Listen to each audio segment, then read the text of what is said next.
여러분, 오늘이 토요일 날이죠. 8월 29일, 2025년 8월 29일 오후 5시 16분을 가리키고 있습니다. 짜잔, 드디어 이제 6.25에 관한 얘기가 나옵니다. 그래서 내가 전번 시간에도 얘기를 했지만 많은 부분을 다 생략했어요. 많은 부분을 생략하고 그 생략을 하지 않으면 엄청나게 이 메가더가 길어지겠어서 많은 부분을 생략하고 이 6.25 전쟁은 생략할 수가 없죠. 우리나라와 직접적인 연관이 있는 거니까. 그래서 이 6.25 전쟁에 관한 거는 전혀 생략하는 부분이 없이 다 하도록 하겠습니다. 6.25 전쟁은 1950년 6월 25일 일요일 새벽 4시에 북한군이 암호명 폭풍 224라는 사전 계획에 따라 북위 38도선 전역에 걸쳐 대한민국을 선전포고 없이 기습남침하여 발발한 전쟁이자 한반도의 분단이 고착화된 가장 큰 원인이다. 1953년 7월 27일 정전협정이 체결되기까지 3년 1개월간 전투가 이어졌다. 정전 이후 70년이 넘는 세월이 흘러서나 북한의 핵개발, 북한과 미국 간의 불신 등의 영향으로 한국과 북한 간의 왕래 불가와 적대적 대치 상태는 여전히 풀리지 않고 있어 공식적인 종전은 요원한 상황이다. 자본주의 진영과 공산주의 진영, 자유주의 진영과 사유주의 진영 간이 대리전 양상을 띠기도 하는데 때문에 6.25 전쟁은 전후 냉전의 시작을 대표하는 사건들 중 하나로 평가된다. 그래서 지금 종전이 된 게 아니잖아요. 6.25 전쟁이 여태까지 이제 진행하고 있는 거죠. 단지 쉬는 기간이다 그죠. 전쟁을 하다 쉬는 기간이다 그죠. 아직까지 6.25 전쟁이 끝난 것이 아닙니다. 엄밀히 말한다면. 서론. 그래서 문재인 정부 때 종전선언 어쩌고 많이 얘기가 나왔었잖아요. 전쟁이 발발하기 5년 전인 1945년 제2차 세계대전의 종전과 함께 일본 제국으로부터 해방을 맞은 한반도는 해방 직후 새로운 초강대국으로 올라선 미국과 소련에 의해 38선을 기준으로 남과 북으로 분단되었다. 미군과 소련군의 점령이 끝나고 한반도에는 대한민국과 조선민주주의인민공화국 정부가 수립되었다. 북한은 해방 직후부터 소련과 중국을 설득하여 한반도를 적과 통일하려는 계획을 수립하며 노골적인 침략 의지를 가지고 있었다. 중국의 마오쩌둥과 소련의 이오시프 스탈린으로부터 협조 지지를 얻은 북한의 지도자 김일성이 1950년 6월 25일 새벽 3시 30분 38도선 이남 대한민국으로 선전포고도 없이 남침을 시도하며 전쟁이 시작되었다. 새벽 3시 30분이니까 어떻게 됩니까? 아주 다들 깊은 잠에 빠져있는 새벽이라고는 하지만 이 새벽 3시라고 하면은 한밤중이죠, 한밤중. 6.25 전쟁은 제2차 세계대전 이후 제1세계와 제2세계를 중심으로 대립하게 된 냉전 시기, 세계의 갈등이 전쟁으로 발전된 대표적 사례로 미국과 소련은 물론 유엔 중국까지 전 세계 대부분 국가들이 관여한 제2차 세계대전 이후 최대의 전쟁이었다. 실제로 킬로미터당 투입된 병력의 수는 넓은 지역에 산계되어 전개된 제2차 세계대전보다도 밀도가 높았다. 공산정권이 대체로 우세했고 거의 통일도 이룩한 국共내전, 베트남 전쟁과 달리 양측이 한 번씩 승리에 다가섰다가 균등해진 상태에서 정전을 이룬 다소 극적인 전개를 거쳤다. 북한은 파죽지세로 진격을 거듭해 남한을 낙동강 방어선까지 몰아세우며 적과 통일을 눈앞에 두었으나 이후 남한과 유엔군 또한 인천 상륙 작전으로 극적인 역전을 이뤄내며 이윽고 한반도 전역을 통일하기 직전까지 진격했다. 그러나 이후 중공군의 개입으로 유엔군은 38도선 이북 영토에서 대부분 후퇴했으며 이후 전쟁은 현재의 군사분계선 근방을 두고 지속적인 소모전이 이어졌다. 1951년 6월 23일 첫 휴전 협상이 되었지만 전쟁포로 송환 등 여러 가지 갈등이 봉합되지 못하여 전쟁이 계속 이어지는 결과를 낳게 되었다. 결국 6.25 전쟁 지속에 반대하던 드와이트 D. 아이젠하워 행정부가 들어서고 1953년 7월 27일 22시에 체결된 한국 군사 정전에 관한 협정을 통해 한반도는 군사 분계선을 사이에 두고 대한민국과 북한 두 국가가 대립하게 되었다. 각각 통일에 실패한 대한민국과 북한은 이후 한반도의 정통국가로서의 정통성을 걸고 대립하게 되었고, 이는 국가 운영과 국민 여론 및 의식의 형성에 지대한 영향을 미쳤다. 실제로 대한민국 헌법상 대한민국은 이 전쟁의 결과로 남북이 아직도 갈라져 있는 상태이다.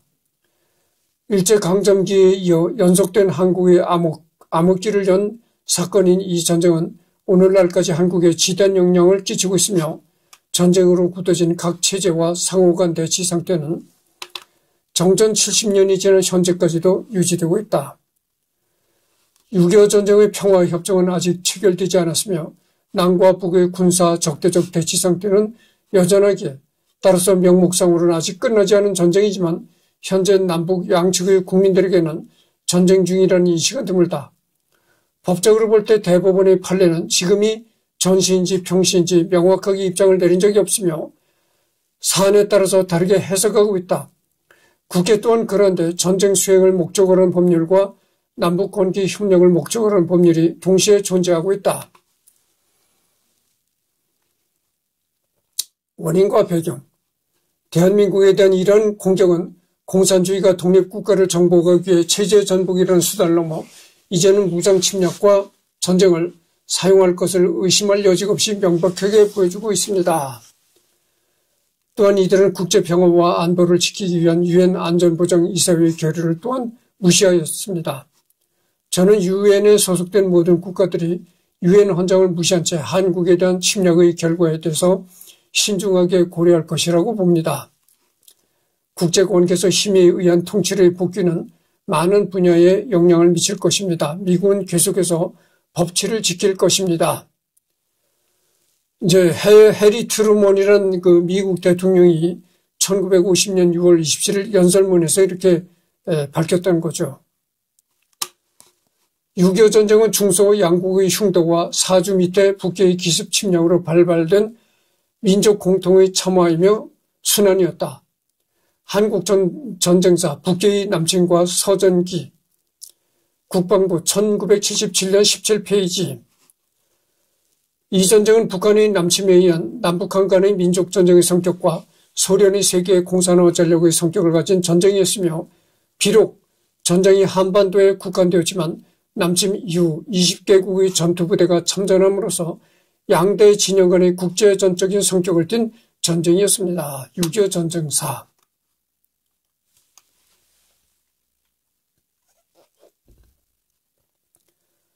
가장 직접적인 원인은 김일성을 비롯한 공산주의 세력의 한반도 적과 통일 기도이다.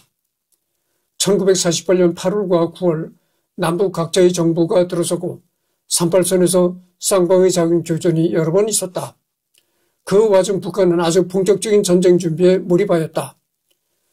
북한 정부 수립 이후 김일성은 스탈린에게 전쟁을 일으키자는 요청을 48번이나 했으며 모두 스탈린이 묵살했다. 그러다 1949년 10월 중국에서 국공내전이 중국 공산당의 승리로 끝나고 아래 설명을 에치슨 라인 선언 이후 스탈린은 김일성에게 남침을 허용했다.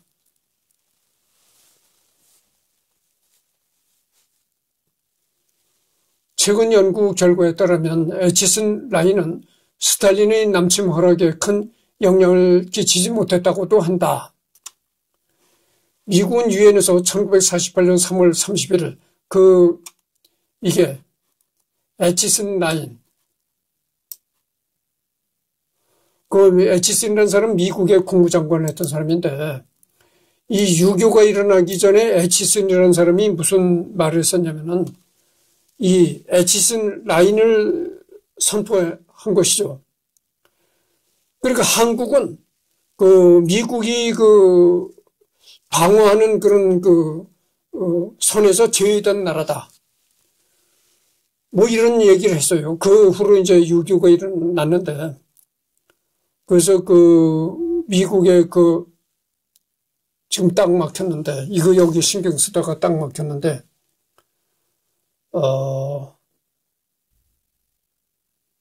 미국의 한 역사학자가 그랬잖아요. 6.25가 미국이 유인한 전쟁이다. 뭐 이런 식의 말도 했잖아요. 아마 에치슨이라는 미 국무장관이 그런 망언을 해가지고, 그래서 6.25가 미국이 유인해서 일으킨 전쟁이다. 뭐 이런 식의 얘기가 나왔던 것 같아요. 근데 그거는 굉장히 잘못된 얘기입니다. 생각해 보세요. 미국이 6.25를 북한으로 하여금 유인했다? 이건 말도 안 되는 얘기죠. 미국은 유엔에서 1948년 3월 31일 이전에 유엔 감시 아래 총선거를 실시하고 유엔 임시유언단위 선거 및 정부 수립을 감독하며 통일정부가 수립되면 모든 외국군을 철수시킨다는 계획을 제안했다. 그러나 1947년 제2차 세계대전 이후 급속한 감군과 국방예산의 감축으로 인하여 지상병력이 부족하다는 이유로 1947년 5월부터 주한미군 철수를 거론했고 1948년 4월 8일 미국 국무부는 하지 중장에게 동년 말까지 주한미군을 철수시킬 수 있도록 한국 측과 재반 협정을 체결하도록 지시를 내렸다. 그리하여 정부 수립을 앞두고 미 국무부는 1948년 말에 주한미군 철수를 기정사실화하고 한국의 경비대를 무장하고 훈련하라는 지시를 내렸다. 주한미군은 예정대로 1948년 9월 15일부터 철수를 시작하여 1949년 6월 30일부로 철수를 완료했다. 즉 1950년 1월 10일 에치슨 라인 선포는 주한미군 철수 이후 일어난 일이다. 미군이 남한에 재진입하지 않을 것이라는 김일성과 소련의 판단하에 1950년 6월 25일 개전을 시작하였다. 어쨌든 이 에치슨이라는 자가 망언을 한 바람에 아무래도 김일성과 스탈린에게 전쟁을 일으키고자 하는 어떤 잘못된 판단을 준 것만은 사실이라고 봅니다. 일각에서 6.25 전쟁에 대해서 해주 진공서를 기반으로 남한의 북침설과 한국과 미국이 북한의 남침을 유도했다는 남침 유도설이 있으나 브루스 커밍스가 이런 얘기를 했죠. 미국의 역사학자 브루스 커밍스가 미국이 남침 유도를 했다는 겁니다. 뭐 말도 안 되는 소리죠. 이런 유도설은 오래전에 이미 논파되었다. 한국에서는 90년대에 갑자기 이런 북침설이나 남침 유도설이 인기를 끌었는데 이는 당시 국내에서 한국 전쟁에 대해 김일성 및 공산권의 야욕에 의한 기습 남침으로만 규정되어 있었다가 1987년 이후 본격적으로 재조사가 시작되었기 때문이다. 이런 재조사 중에 여러 서적들이 국내로 들어왔는데 이 중 브루스 커밍스의 6.25 전쟁의 기원 등의 남침 유도설 등이 서술되어 당시 NLPDR 등의 운동권에 의해 적극적으로 보급되기도 했다. 언젠가 내가 이 사람을 했잖아요. 브루스 커밍스도 한 적이 있습니다. 그러나 현재 남침 유도설은 수많은 반박 자료에 의해서 논파되었다. 당시 미군이 북한군이 남침하자 정신없이 투입되어 제대로 싸우지도 못하고 낙동강 방어선까지 밀리는 바람에 미국 내에서도 가망성이 없어 보였는지 한국에서 철수하자고 논의가 될 정도였다. 태평양을 방어해야 하는 미국이 일부러 한국을 철수해 방어선을 포기하는 싸움을 할 이유가 없다. 한국 대만이 적화되면 일본은 중국, 적화 한국 소련에 의해 포위당한 상태라 적화되는 건 시간 문제다.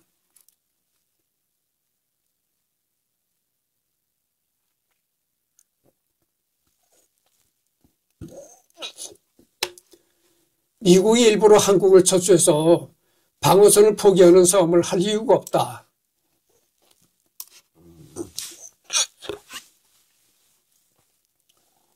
그렇죠. 한국이 만약 적화가 되면 어떻게 될까요? 일본도 적화가 될 가능성이 많은 겁니다. 2010년 이후 국제전 연구가 진전됨에 따라 6.25 전쟁을 외적 기원과 내적 기원이 복합적으로 영향을 미쳐 발생한 것으로 보는 복합 기원설에 국제적으로 힘이 실리고 있다. 하지만 그럼에도 불구하고 6.25 전쟁에 대한 자료가 절대적으로 부족한 상황에서 6.25 전쟁에 대한 명확한 원인과 기원에 대해서는 서로 다른 주장이 대립하고 있으며 주류 역사학계의 정설은 존재하지 않는다.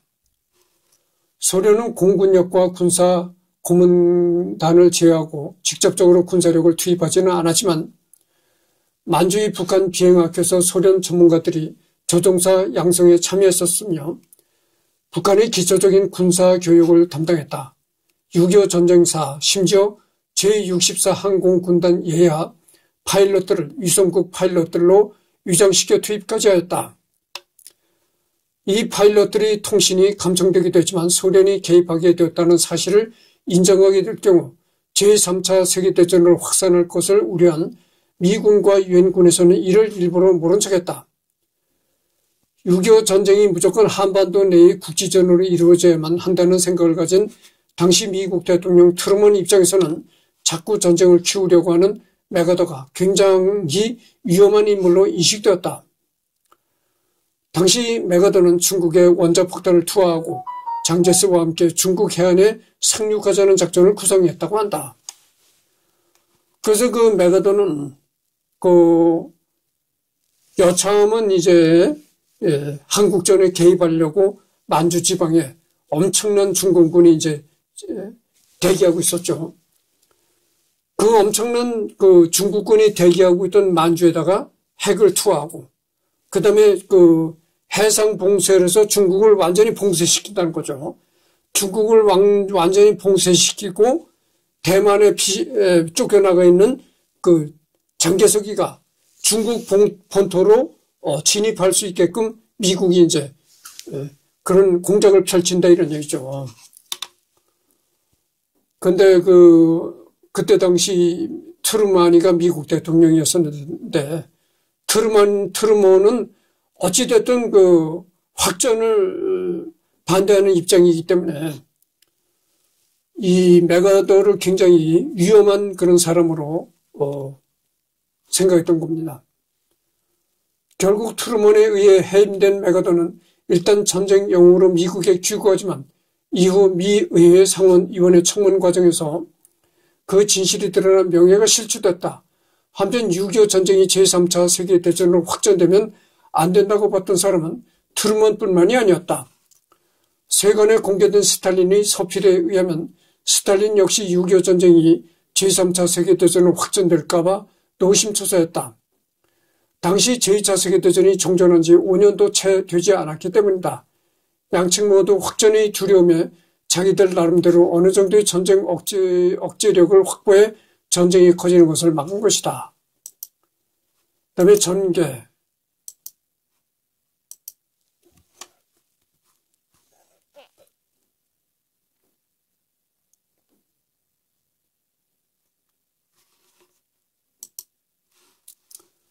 전쟁 발발. 전쟁의 전개. 전쟁의 전개.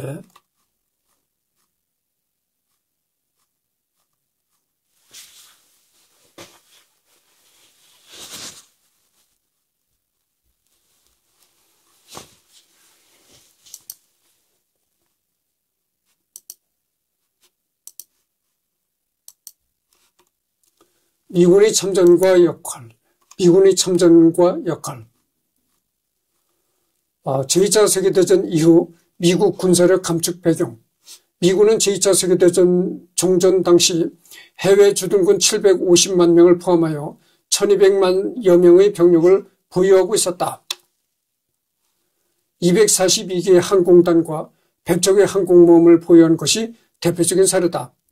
전쟁이 끝나고 동원 해제가 마무리될 무렵인 1947년 6월 말에는 육군 68만 4천 명, 육군 항공대 30만 6천 명, 해군 49만 8천 명, 해병대 9만 3천 명 등 158여만 명이 있었다.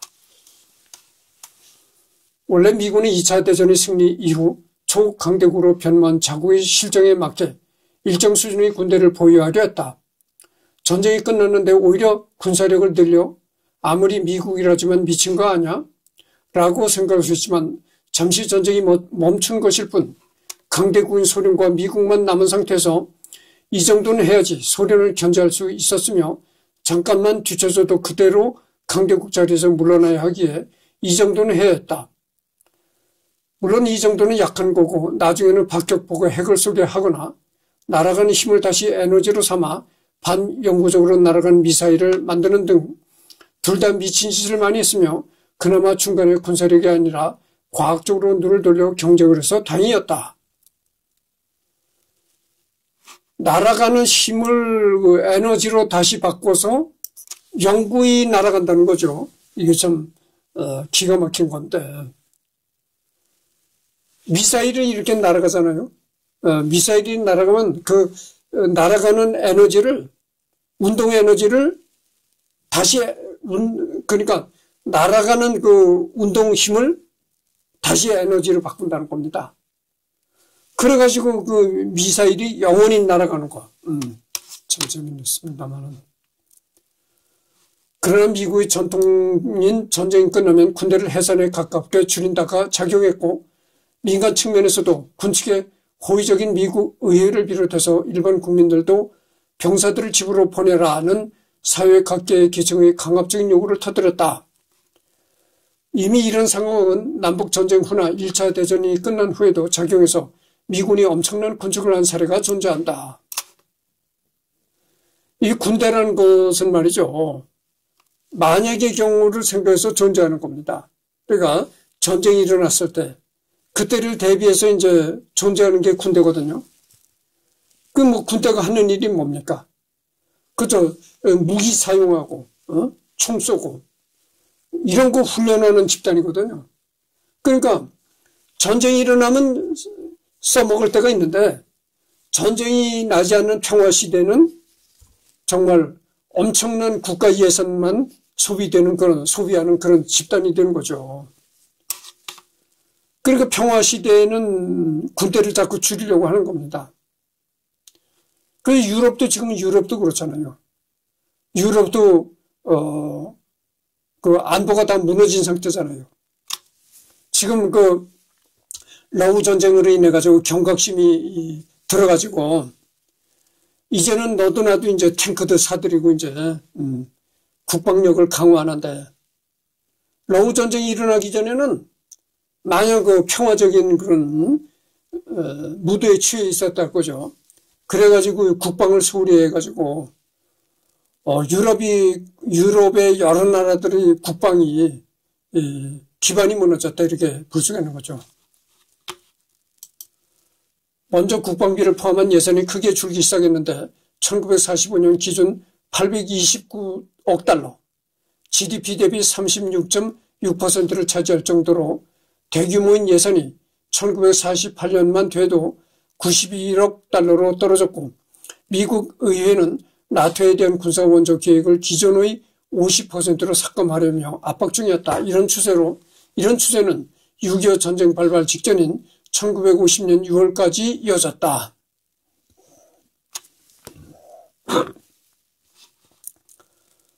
지금 그 미국의 트럼프 정권은 유럽의 그 나토에서 손을 떼었잖아요. 그 결과 한국전쟁 발발 당시 미군은 146만 명까지 급속히 줄었다. 그 당시 소련은 175개 사단에 430만 명의 병력을 유지하였고 전쟁 잠재력 면에서도 1952년까지 475개 사단을 동원할 수 있었다. 1950년 기준으로 소련과 세부적으로 비교하자면 다음과 같다.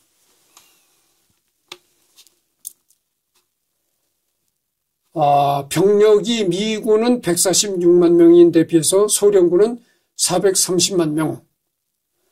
핵무기는 미국이 295개인데 5개.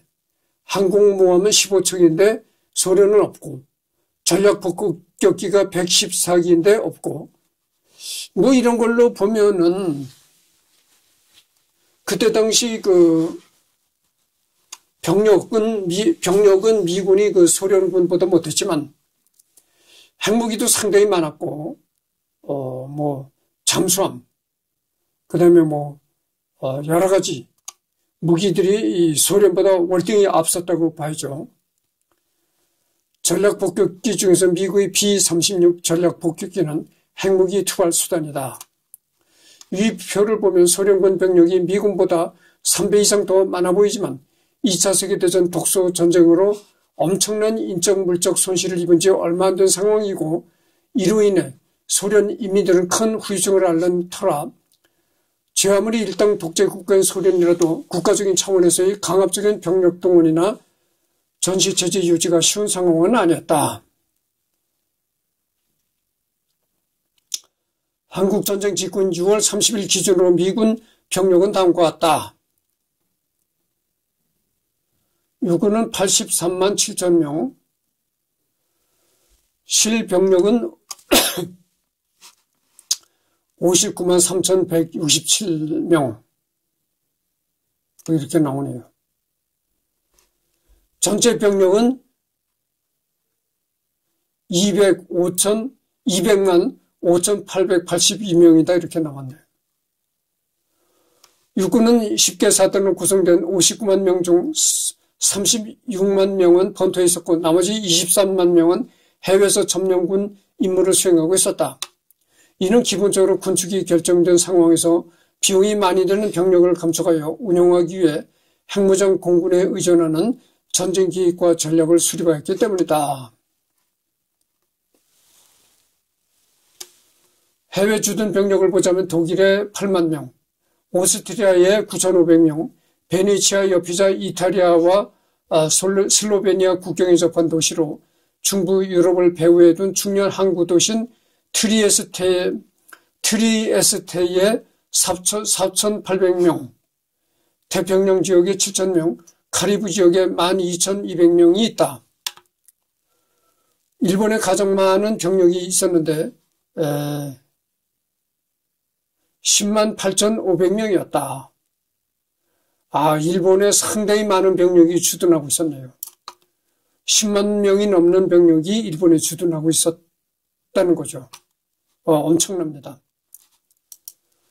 사단별로 보자면 본토에는 2기갑사단, 2보병사단, 3보병사단, 2공수사단, 11공수사단 등 5개 사단과 3기갑 연대가 주둔하고 있으며 유럽의 1개 사단, 1개 연대 전투단, 3개 기갑연대, 1개 독립보병연대, 카리브 지역에 2개 독립보병연대가 있었고 알래스카에 1개 보병연대, 하와이에 5연대 전투단, 일본에서는 4개 보병전투단과 1개 연대 전투단이 주둔 중이었다. 해군은 총 병력 33만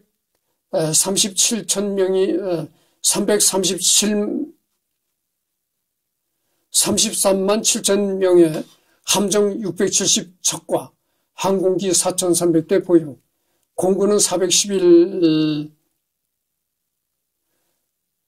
411만 명, 전투기 48개 전투단 비행단, 해병대는 7만 4천 명이었다.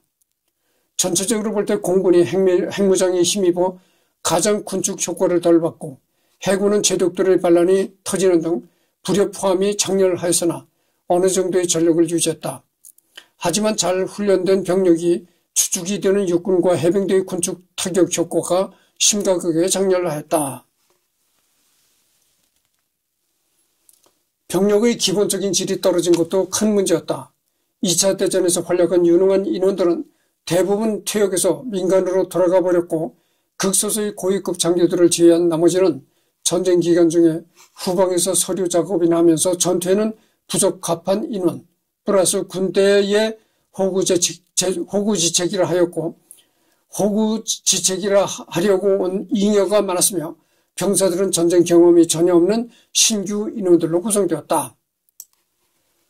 그러니까 전투에는 부적합한 행정요원, 그 서류 작업이나 하는 뭐 행정요원, 그 다음에 뭐 군대에 나와가지고 군대를 직장으로 삼아가지고 입에 불칠을 하려는 그런 사람들로 이제 구성이 되었다고 하죠.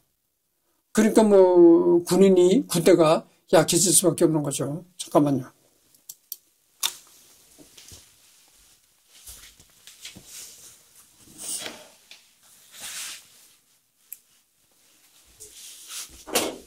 잠깐만 대기하십시오.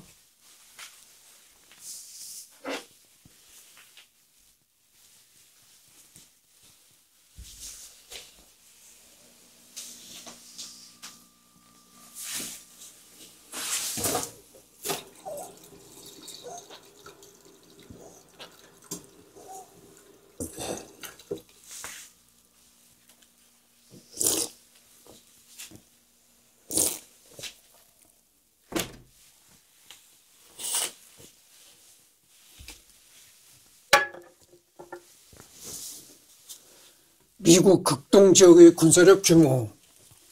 미국 극동군으로는 미 제8군을 비롯하여 미 극동해군과 미 극동공군이 각각 일본 및 인근 도서 지역에 주둔하고 있었다. 지중 요코하마에 사령부를 두고 있던 미 제8군은 2차 대전 중인 1944년 9월에 뉴기니와 레이테 전투에서 육군 전투부대를 통합 지휘하기 위하여 창설된 부대이다. 예하 부대로 제1군단과 제9군단이 있었지만 한국전쟁 발발 3개월 전인 1950년 3월 28일 국방부 감축으로 군단이 해체되었다. 그리하여 바로 사단으로 넘어가는데 북쪽부터 보자면 홋카이도의 제7보병사단, 혼슈 중부의 제1기병사단, 혼슈 남부의 제25보병사단, 큐슈의 제25사보병사단, 오키나와의 29연대 플러스 제9방공포병단이 있었다. 이 중에서 6월 20일 기준으로 인가 병력 중 93% 편성은 오키나와의 29연대 뿐이며 육군의 각 사단은 병력이 7,000명이나 부족했고 편제상으로는 3개 소총대대, 6개 중전차 중대, 3개 105mm 포대, 3개 대공포대가 부족하였다. 병력 부족과 빈번한 병력 교체로 전투훈련을 제대로 실시하지 못했다. 이래서 원래 편성인 삼각체제를 유지하지 못하고 3개 대대가 있으면 1개 대대에 2개 중대만 있다든지 하는 식의 변칙 구성을 하게 된다. 전차 부대도 일본의 도로 사정이 좁고 빈약해서 중전차는 없다시피 하고 M24 채피 같은 경전차로 구성되어 매우 빈약했다.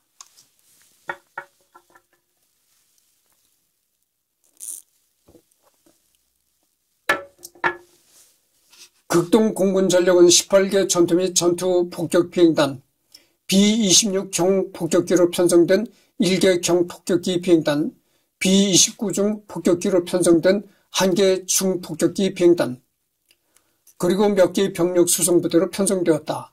극동공군의 주요 부대로는 일본 나고야에 주둔한 제5공군, 필리핀 클라크 공군지대에 주둔한 제13공군, 오키나와 카데나 공군 기지에 주둔한 제20공군이 있었다.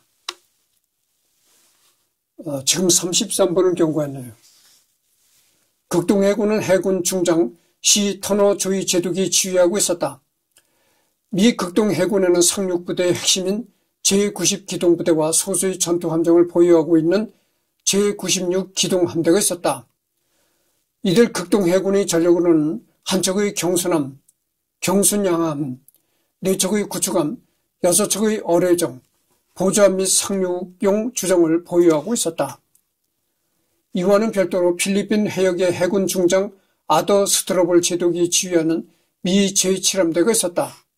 보유 함정은 한 척의 항공모함, 한 척의 중순양함, 8척의 구축함, 3척의 잠수함이 있었다. 그리고 랜드리스 무기 대여법으로 대여되었다. 소련에게서 그리고 랜드리스 무기 대여법으로 대여되었다. 소련에서 돌려받은 타코마급 호위함 27쪽, 수송선, 유조선, 소해정 등이 있었다. 이상의 미 극동군 전력은 소련과의 전면전을 수행하기에는 부족한 면이 있었을지 몰라도 북한을 상대로 한 한국전과 같은 국제전을 수행할 수 없을 정도로 군사력이 부족했던 것은 아니었다. 다만 이게 해군과 공군만 해당한다는 게 문제였다.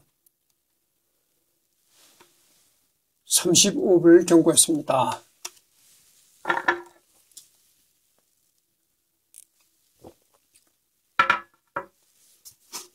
육군의 경우에는 2차 대전 종전 후 군에 들어와 전승국 병력으로 떠받들어지며 호의호식하느라 전투력이 떨어진 면이 크다. 이때 미군들은 일본에서 한반도에 나쁜 조선인이 산다는 얘기를 자주 들었다는 기록도 있다. 얼마나 정신이 썩었냐면 미군이 일본에 있는데 북한군 따위가 감히 쳐들어올 리 없다며 작전계획 자체를 수립 안 했을 정도다. 그러니까 이 미국이 얼마나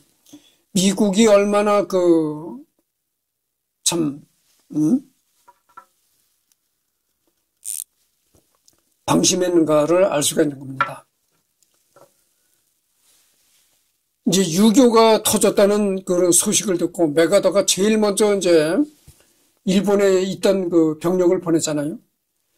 일본에 있던 미군을 보내가지고 그 미군이 처음으로 북한군과 이제 전투를 벌인 게 오산에, 경기도 오산의 중미령 전투죠. 그랬을 때 미국이 뭐라고 이제 큰 소리를 쳤냐면 이렇게 쳤다는 겁니다. 북한 군대는 미군만 봐도 도망갈 것이다. 미군만 봐도 겁을 먹고 싸울 생각을 못하고 도망갈 것이다. 이렇게 생각했다는 거예요. 그렇게 안일하게 생각했다는 거죠. 그런데 그 오산 중미령 전투가 어떻게 되겠습니까? 거기서 미군이 패했잖아요.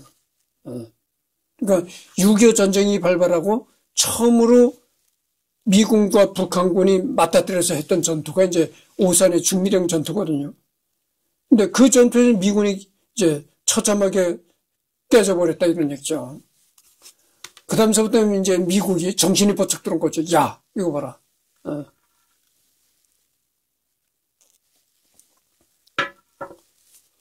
그렇게 정신적으로도 방심했었고, 그때 당시 일본에 주둔하고 있던 미군이 병력의 질도 아주 안 좋았다는 겁니다.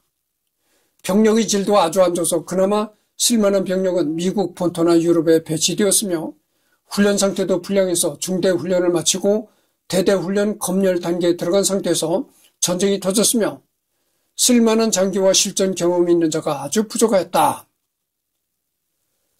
이런 상황 때문에 개전 초반 미 해군과 미 공군은 초반부터 주도권을 잡고 실적을 올리기 시작했으나 미 육군을 비롯한 지상 병력은 개전 초반에 심각한 패배를 당하고 밀리기 시작한다. 오산 전투에서 105mm 야포로 T-34-85 전차를 직사해서 격파한 것이 대령급 장교가 직접 수행한 결과였고, 천안 전투에서는 신임인 미-34 연대장인 로버트 R. 마틴 대령이 2.36인치 바주카를 들고 북한군 전차를 상대하다가 전차포 폭탄을 맞추고 전사했으며, 대전 전투에서는 미 24단 사단장인 윌리엄 F. 딘 소장이 직접 3.5인치 슈퍼 바주카를 들고 북한군 전차를 격파할 지경이 되었다. 병력의 질이 너무 안 좋아서 고급 장교가 직접 최전선에서 싸워야 했던 것이다. 소장, 준장, 소장, 중장이죠. 그러니까 소장이라면 별들이잖아요. 미군 윌리엄 F. 딘이라는 사람이 이제 별둘을 따른 그런 장군이었었는데, 별둘을 어깨에 따른 장군이 직접 바주카포를 들고 나가서 북한군의 탱크를 이렇게 쏴서 맞췄다는 거예요. 그러니까 어깨에 별을 단 장군이 직접 전투에 참가해서 포를 쏠 정도였으니까 얼마나 이때 당시 미군이 참 형편없었는가 알 수 있는 거죠. 국가는 대국이지만, 미국이라는 국가는 대국이지만 그때 당시 일본에 주둔하고 있던 미군이 얼마나 이렇게 형편없는 군대였었는가를 알 수가 있는 겁니다. 그래서 이제 40분이 경고했는데요. 내일은 또 일요일 날이죠. 요 부분 마주 해야 되겠습니다. 병력 부족 문제도 심각해서 주일 미군의 사단이 하나씩 한국에 투입될 때마다 일본에 남아있던 사단에서 중요 인원을 뽑아가는 통에 나중에 가면 일본에 최후로 남았던 제7보병사단은 전체 인원의 40% 이하만 남아서 대규모의 가주사를 받아야 했으며 한국에 투입된 미국 사단들도 본국에서 보충병이 충분히 올 때까지 가주사를 받았었을 정도까지 되었다. 이런 가주사의 숫자는 4만여 명이 이르렀으며 북진 작전 시에도 2만여 명에 육박했고 미국 본토에서 보충병이 충분히 도착하기 시작한 1951년 여름에서야 9,000명 아래로 내려갈 정도였다. 낙동강 방어선에서 북진 작전을 거쳐서 일사후 때까지 한국에 파견된 미 육군의 33% 정도가 한국인 가축소였다는 이야기고 그나마 현대처럼 훈련받은 양질의 인원도 아니고 긴급 징집된 민간인에 불과하니 미군이 훈련까지 시켜야 할 상황이었다. 그러니 이때 미군 자체가 이렇게 이 모양이고 그러니 한국이야 더 말할 게 있겠어요. 참 이런 걸 볼 때 대한민국이 참 공산화되지 않은 게 기적이라고 볼 수가 있는 거죠. 기적이에요, 기적. 정말 김일성이가 공산화를 시켜가지고 김씨 일가가 아주 대대손손 한반도에서 호요식하고 아주 그렇게 살 뻔했죠. 근데 진짜 하늘이 도와가지고 그렇게 안 된 겁니다. 진짜 이 공산화가 되지 않은 건 기적이에요. 그래서 오늘은 더 이상 녹화가 없고 내일 일요일 날이니까 내일 또 녹화를 하도록 하겠습니다.